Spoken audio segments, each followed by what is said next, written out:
Well, hello, friends. Mark Holmes here with my buddy Cowboy Joe Boo. And as always, thank you guys for watching, commenting, and subscribing to the Joe Boo Sports Report. Without you guys, this doesn't work. Let's get open for business here. And you're probably wondering, why are you happy? The sky is literally falling in Dallas. Well, here's the great thing. We got the Eagles versus the Giants, and somebody's going to lose. Well, maybe not. Maybe it would be even better, and they tied. Because as you can see by my shirt here, let's take a look at my shirt here. Gotta love that. All right, some news on our Cowboys about practice. Not a game now. We're talking about practice. David Irving is in the house. He's practicing fully today, first time,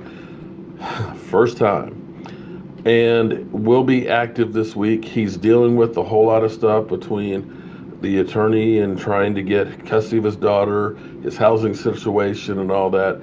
And of course, the Cowboys are supporting him. I hope he can get it all together. I pray that he can get it all together. And it may be important that he is ready to go. Randy Gregory is now on the injury report with a hurt knee. That's kind of strange, don't you think? That it seems like we never get Randy Gregory and David Irving on the field at the same time. They're not really the same guy, are they? Could that be? I don't know. Maybe that's just kind of crazy.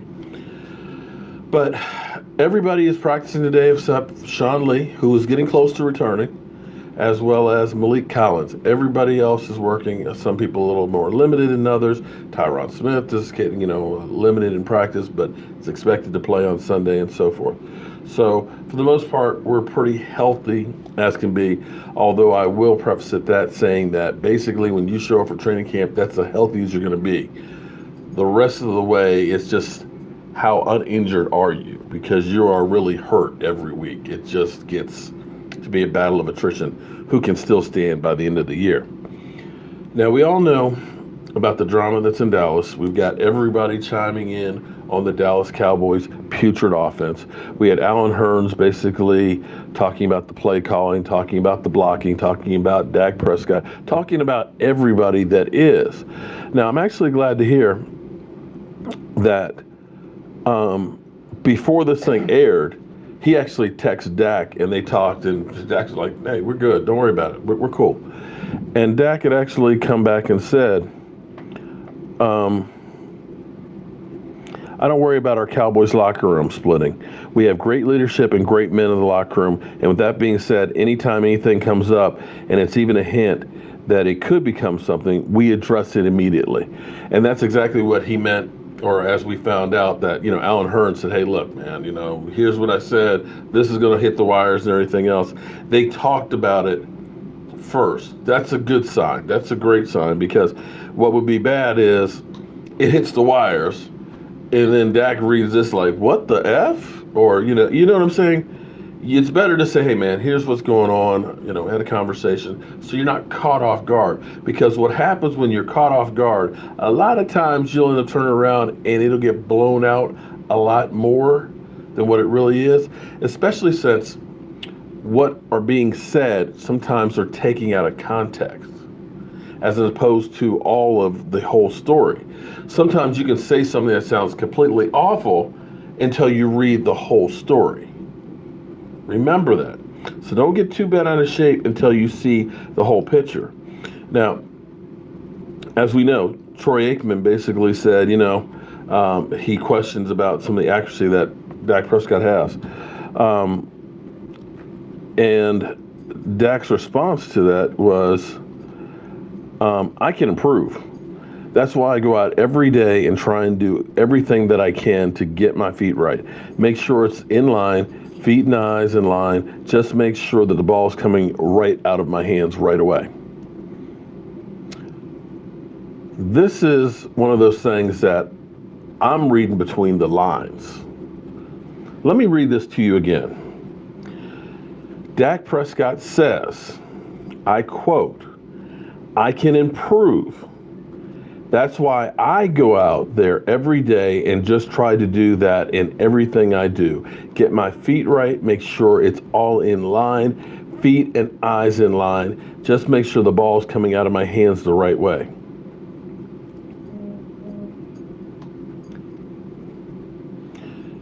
Do you notice anything about that statement?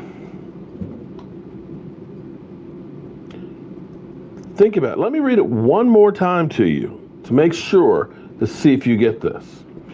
Dak Prescott says, I can improve. That's why I go out there every day and just do and try to do that in everything I do. Get my feet right. Make sure it's all in line. Feet and eyes in line. I just make sure the ball's coming out of my hand the right way. Notice he doesn't say, I go out there with the coaches working with them every day. We work on my feet. We work on the ball coming out of my hands. You hear I.